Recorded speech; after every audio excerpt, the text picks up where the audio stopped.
So, David, it's good to hear your voice. I'm glad to see you on this. Um, your question made me remember a couple of things I've learned from people I deeply respect over the years. But one of them was how important it is to be present in whatever we're doing. And I know I've been guilty of this in the past, and I know you guys have probably seen people attending a meeting, right? And the meeting is focused on topic A, and there's 4 or 5 people in the room with their laptops open, and they're doing stuff that's not related to topic, right?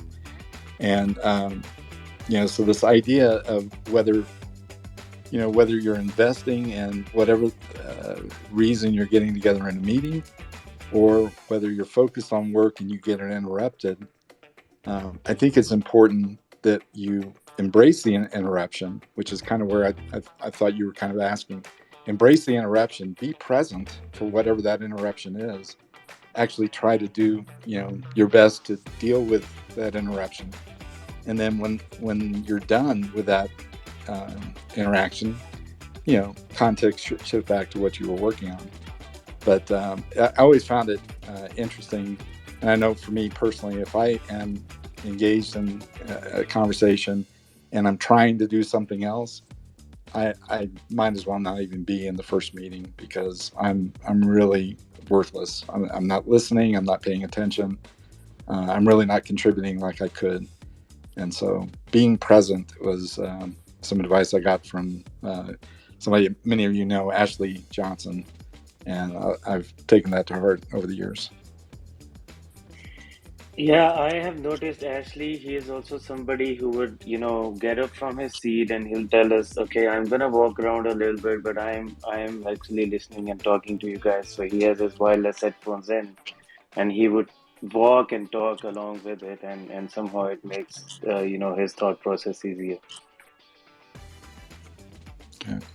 David, I'd like to actually jump in and like second your notion from earlier about the interruption being necessary to the work, like necessary to the creative process around it.